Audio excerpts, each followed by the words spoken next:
Hi, it's Manveen here. For today's episode, I'm handing over to my colleague, Will Rowe, one of the team of talented producers at Stories of Our Times. With the TT, it's such a unique race where you don't actually have a warm-up lap. So I literally drive to the paddock at 7 o'clock in the morning. I sign a load of autographs. I finally get changed and get into my leathers. You start in 10-second intervals. That year, I think I started number 6, I think it was. That's the voice of 50-year-old Richard Milky Quayle, a former motorbike racer and Isle of Man local.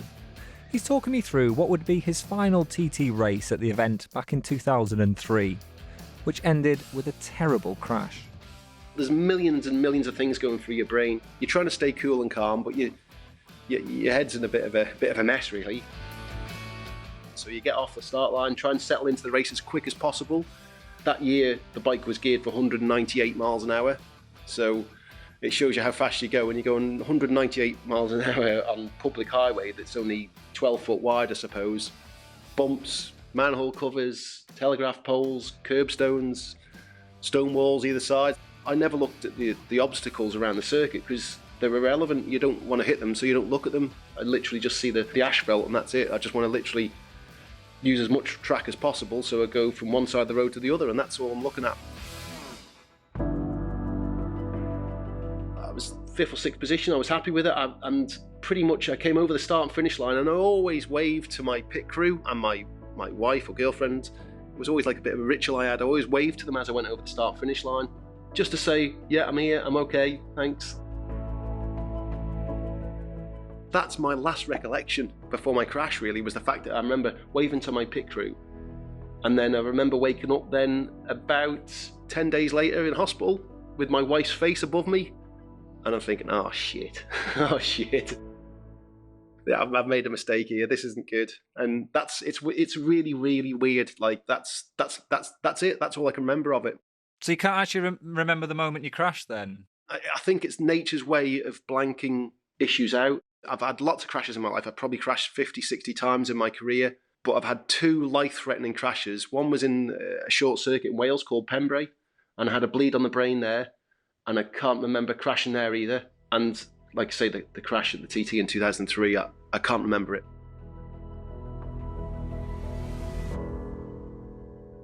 Every year, the Isle of Man welcomes tens of thousands of motorbike fans to celebrate a 2-week festival of racing.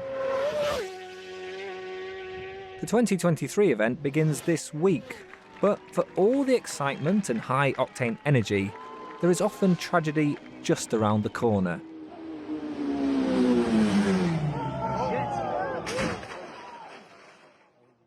Wrenching for everyone. The team are pacing up and down. You can see the team boss's head down, not knowing what's going on. The statistics for crashes and fatalities at the race make for a sobering read. From 1911 until today, 266 riders have died on the course, and since the Second World War, apart from the standalone year of 1982, there's been at least one loss of life every summer. Despite all this, there doesn't seem to be any real movement for the race to be stopped.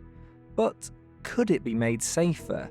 And what does the need for speed tell us about human nature? You're listening to Stories of Our Times from The Times and The Sunday Times. I'm Will Rowe. Today, why the UK still hosts the world's most dangerous race.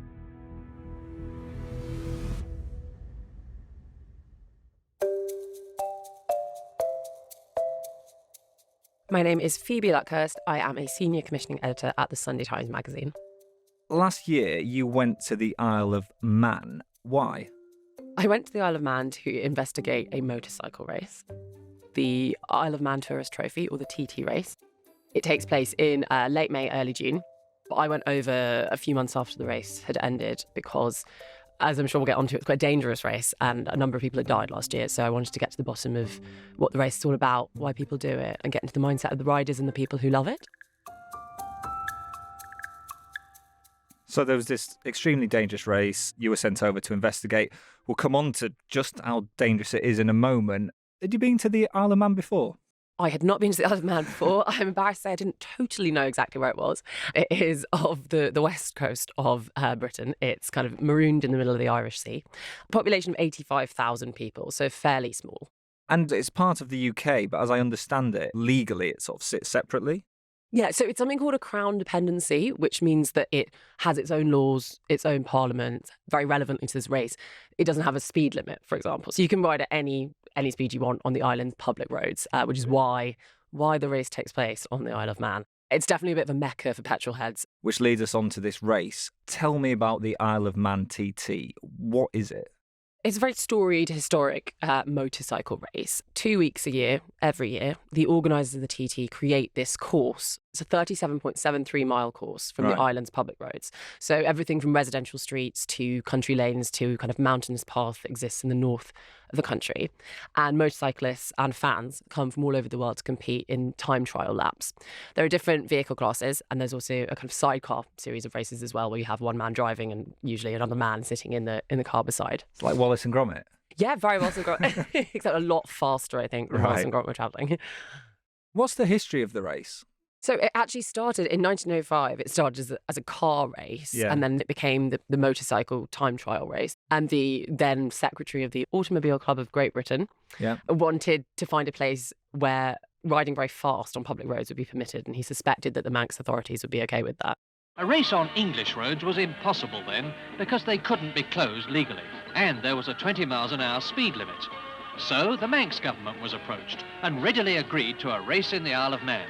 And then since World War II, there have only been 3 years when it didn't take place. In 2001, it was foot and mouth.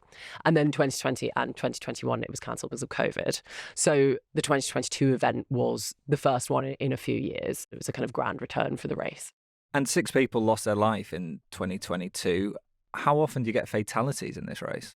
Since the Second World War, the only year that the race has taken place and there hasn't been a fatality is 1982. That 1 year? 1 year, yes. So since 1945 onwards, every year that this has been raced, at least one person has died? Yes. And that's sometimes spectators are injured as well. So it is a dangerous pursuit, absolutely. There's no real way to square it. It's very dangerous. It seems an obvious question, but why is it so dangerous? The speeds involved are eye-watering. It's a very dangerous course. There are more than 200 bends, some of them kind of almost hairpin. Also because of the nature of the course, you know, you've got residential roads, you've got lampposts everywhere. There are all these sort of things that people can hit at high speed. They'll put padding in front of a wall, but hitting a wall at 140 miles per hour is still going to do some serious damage, even if there's padding in front of it. When you arrive, I guess one of the things in your mind was to meet riders, ask locals what they thought of the race and what they thought of its dangers. How do you go about doing that? Yeah, so I was in touch with the organisers of the TT to start with because I wanted to hear a bit about how the kind of logistics of the race work. So I met with them in their office.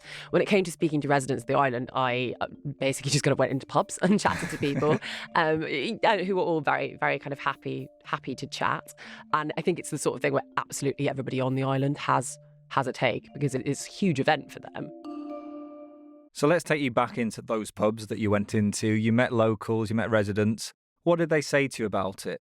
The residents love the event, and I understand why. The Isle of Man is a sleepy place, and then for 2 weeks of the year, it kind of becomes like a festival. Pubs build kind of beer gardens to spill into car parks. There's live music. I think for the only time of the year, it kind of feels like a really happening place to be. It feels a bit like a student town. It contributes a large amount of money to the local economy as well. In 2019, the visitors to the TT brought £27.1 million to the Isle of Man. It's an important thing for their economy. I think it's the lifeblood of the island. How is it regulated? You know, how are riders looked after with all this danger? So the organisers do a lot to try and make the race as safe as it's possible to make it. They have training. They have a world-class first response team. Last year, for the first time, they introduced this digital red flag system, which could halt the race almost instantaneously in the event of an accident, a crash, etc. This year, they brought in a simulator for new riders. Anyone who hasn't done the course in person before has to do this simulator with an ex-rider. The thing is, there is only so much you can do. So these are all brilliant, you know, world-leading safety protocols. Yeah. But it's still a race on a very tough course at extremely high speeds. So I think, you hit a point at which you can't really make it any safer, whatever they might try and do. When you were there, did any of the residents say to you, Phoebe, actually, it does sit a little bit uneasily with me, but at the same time, it brings in a lot of money? Did you get that sense at all? I chatted to one chap in the pub who did say something fairly similar to that. He said that it is dangerous and they need to make it safer, but they are. So yes, those deaths sat uneasily with him. He said the sidecar races, which some people think to be are especially dangerous, he found very difficult to watch. He'd seen a crash in a sidecar race several decades ago, I believe, and he had been unable to watch one since. He also spoke about how the race fortnight was essentially a kind of flower blooming in the desert. He loved those 2 weeks, and he couldn't pretend that he didn't. But sidecar, seen that crash, done, not watching that again. Couldn't do that again, which I understand.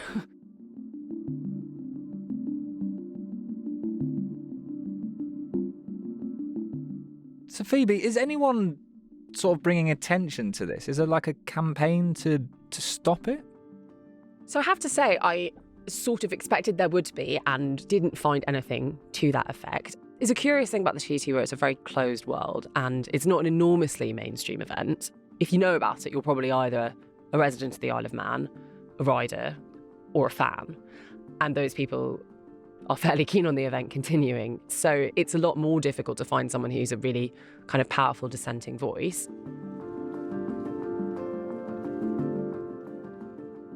I mean, I think, newspapers like the Sunday Times published articles when the deaths happened last year, and so people are made aware of it. I've seen the odd thing on Twitter, but I think there isn't an enormous pressure group saying this should be banned. Why is this still taking place in 2023? You obviously went there trying to find out what is it that drives this race, why do people come to see it, and you've certainly given me a sense of it. That's sort of festival atmosphere, the petrol heads, the fun, all that. You managed to speak to some riders. What did they say to you about actually riding the race? So for them, it's kind of like the pinnacle of racing. That's what they wish that we understood more. I think it was Peter Hickman, who's a very decorated solo rider, who said to me that, no offence, but journalists always focus on the negatives and never on the positives. And for him, the positives are that it's really difficult. It requires an enormous amount of concentration, and it's an exciting thing to compete in if this is your sport. 6 racers sadly lost their life last year in 2022. Could you tell me a bit about Mark Purslow? Yeah, so Mark Purslow was a 29-year-old racer from Lannan in West Wales. He had competed in the TT in 2017, and then he returned again last year to compete. He'd been having a really, really good year as a racer, building up a bit of a profile. He also, his day job was as a fabricator, which is building the aluminium tanks on classic bikes. It's a very, very specialised career, but I think kind of gives you a bit of a sense of how much he loved motorbikes and kind of lived and breathed them, really. And what happened with Mark? At last year's TT, Mark was out riding in a practice race on the 1st of June in the evening, and he very sadly crashed at a point called Ballagary, and he later died of his injuries. And you spoke with his sister? I did speak with his sister. I was really grateful that she was able to find the time to chat to me. She said that nothing will ever bring Mark back. There is limited solace to be found for the family in the fact that he was doing what he wanted to do. He was living his life, and competing in the TT was a really important thing for him, something that he absolutely loved. She does take some comfort in the fact that the island was always a special place for him, and so I think it will always be a special place for their family too. And this crash also had an effect on other riders. Can you just talk me through that? There was one rider, Dave Hewson, who had passed the crash scene where Mark had crashed, and I know that he was very badly affected by it, just seeing what had happened and it being kind of really brought home to him, I suppose. So Dave comes round the corner. He's obviously a few minutes behind Mark. He sees there's been a crash. He sort of notices it. Dave, he continued to race? So Dave went back to his hotel room that evening and posted a very moving video saying that he planned to kind of go on with racing. He felt it was sort of his duty to do so. So yes, he has continued to race. It's this bizarre situation because you're riding your favourite road, and I came around the corner at Brandywell, and I can just see all the way out to the sea down the valleys, over to Douglas, and it's the most perfect view on a summer's evening.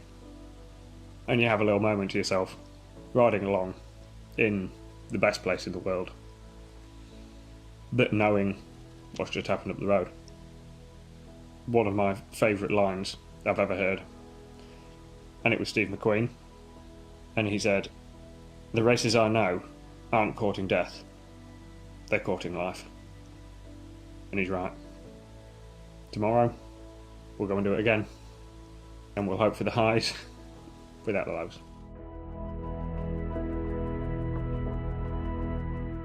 Coming up, so what do you do after a near fatal crash?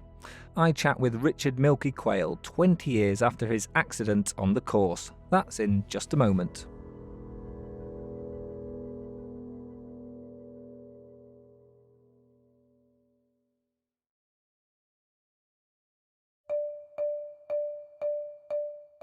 My name's Richard Milky Quayle. I'm an ex-TT rider, TT winner, and now I'm a rider liaison officer for the Isle of Man TT races. And Richard, why the nickname Milky? In my younger years, I was literally, I had really blonde hair, wore glasses. I looked like a replica of the Milky Bar kid. So I embraced that really and used that as a marketing tool for me. I'd hand out Milky Bars at the racetrack when the kids came to get an autograph and a photograph. You've got to look after your fans. Your fans are the people that support you. And But if you were handing out Milky Bars to these adoring fans, how good were you as a racer? yeah, I don't know. I'd like to think that I was pretty handy. There's only in the 115 years the Isle of Man TT's been going, there's only ever been 3 Manxmen that have ever won it, and I'm very fortunate enough to be one of them. Let's go back to 2003. You've talked through the accident, your lack of memory actually, which I find fascinating. How were you physically after the accident, and then what decision did you make? I'd already made the pivotal decision to retire. As regards to injuries, I smashed my left shoulder. I broke all my ribs in my left-hand side of my rib cage. I punctured my lung, my spleen, my kidney. I lost my spleen. They managed to save me kidney and my lung, and that all started back working again. I broke my right ankle and a couple of fingers and stuff. Within 2 months, I was back and I was digging foundations for my conservatory at home. I decided to put a conservatory on my house. And yeah, so as regards to physical injuries, I was fine. It was more the mental thing, but that was good because I'd already made the conscious effort of retiring. And what do you do now, Milky? What's your role in the Isle of Man TT these days? I'm involved in organising and helping out with the TT. My major role with the TT nowadays is teaching all the newcomers to learn the circuit, trying to keep them as safe and as possible on the circuit, and trying to help them get the information into their head. I want the job to be a success. I want it to work, so I'll do anything. If it comes down to cleaning toilets or doing anything, I'll do anything just to make the event a success, because it is such an amazing event. And in today's sanitised world, the TT is probably one of the last bits of freedom that the human race has. I know it sounds crazy, but a man can actually push himself to its limits, and lots of people appreciate that, and that's why they want to come and see it and be involved in it and smell it and see it and feel it. And yeah, it is fantastic. You must get over to have a hog. It's amazing. Let's get into a bit about the danger now, because you've made a very compelling argument, but I'll put the counter to you. In terms of the death rate for this race, it is quite stark as an outsider looking at it. Last year, 6 deaths. In 2014, 5 deaths. 2011, 6 deaths. In 2005, 9 people died. That's the most in the history of the race. I mean, Milky, how can you defend those numbers? The TT is dangerous, and we all know it's dangerous. Motorbikes are inherently dangerous. If you try to invent a motorbike, if you said to somebody now, okay, I'm going to create a machine that does over 200 miles an hour, that's 200 brake horsepower, over 200 brake horsepower, that doesn't even stand up on its own, and it just falls on the floor. They wouldn't allow it. They would ban it straight away. They would say no, it's not allowed. Health and safety brigade would be straight on it. And yes, it's like say yes, it's dangerous, but ultimately, but when it comes down to the TT, there's more racing mile. We have over 250 competitors that are riding around the circuit, all trying to get a good result and push the boundaries for their riding and stuff. And the miles that we do over the fortnight is something ridiculous, like over 200,000 miles, I think it is. In any form of close contact sport as regards to motorcycling, You're always going to have incidents and crashes, and unfortunately, some accidents do happen. And there's nobody holding a gun to our heads when we set off on the start line. No one's saying you must get on that bike. We all understand the risks, and it's a true reflection of life. I always think, life's not easy. Life's hard. Sometimes you have good times, sometimes you have bad times. Honestly, we literally work on the safety. That's our main priority. And every year we're always trying to implement new safety measures. As regards to the infrastructure around the circuit, we have 2 medical helicopters. So when an incident does happen, it's deployed within 2 minutes of an incident happen, depending on how hard it is. And it can be to any injured rider within literally 5 minutes. How come then the death rate hasn't really tapered off? It seems to be level. Is it the bikes have got quicker? Are people taking more risks? What is it that's sort of balancing out those efforts to make it safer with people still dying? Technology advances, and motorbikes are the same. MotoGP technology advances, and the technology gets passed down to the road bikes. And the bikes are phenomenal bits of kit now.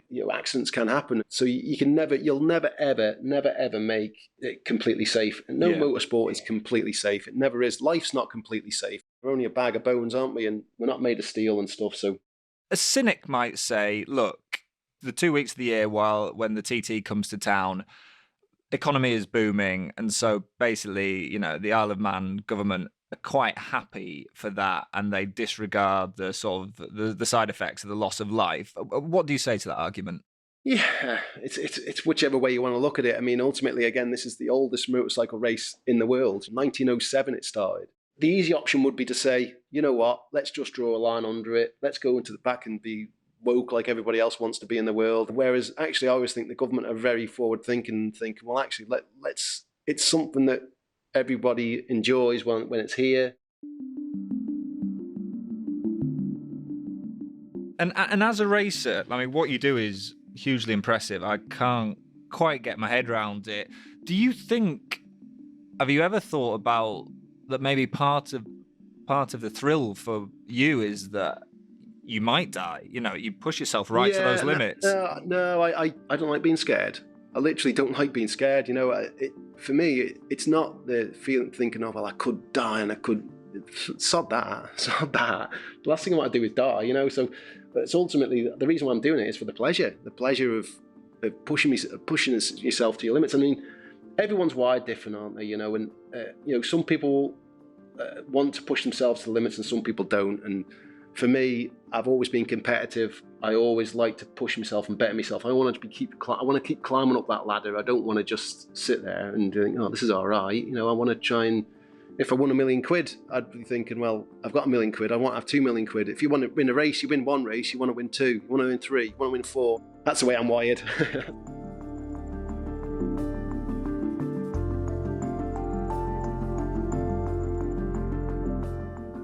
So you went.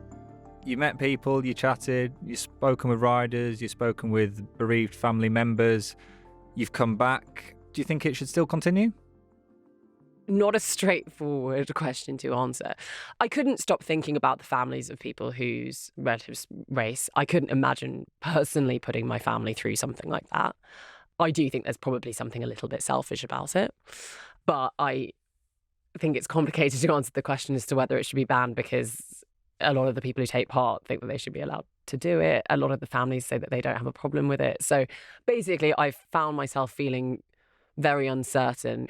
I can say I don't think I would ever be a fan of the sport, and I'd be very upset if someone I loved wanted to take part, because I'd just be really worried.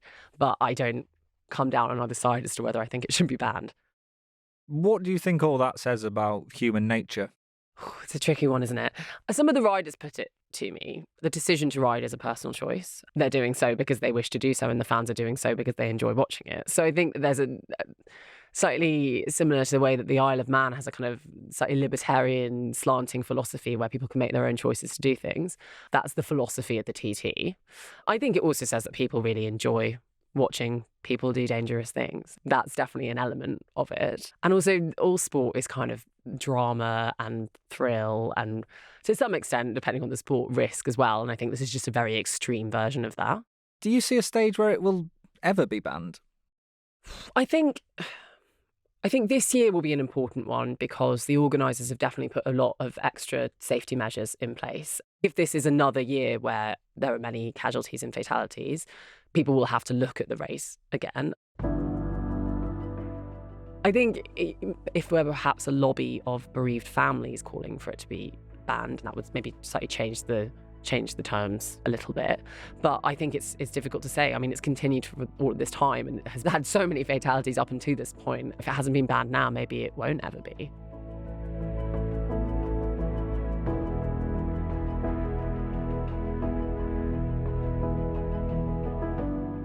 You've been listening to Stories of Our Times, a podcast brought to you thanks to the subscribers of The Times and The Sunday Times, with me, Will Rowe. And my guests, Phoebe Luckhurst, Senior Commissioning Editor at The Sunday Times magazine, and former Isle of Man TT champion, Richard Milky Quayle. You can find all of Phoebe's work at thetimes.co.uk, and we've put a link to her long read on the Isle of Man TT in the description notes of this podcast. It's a great article with amazing extra details, well worth your time. The producer on today's podcast was Oliver Adamson, the executive producer is Kate Ford, and sound design was by David Crackles. Thanks for listening, and see you again soon.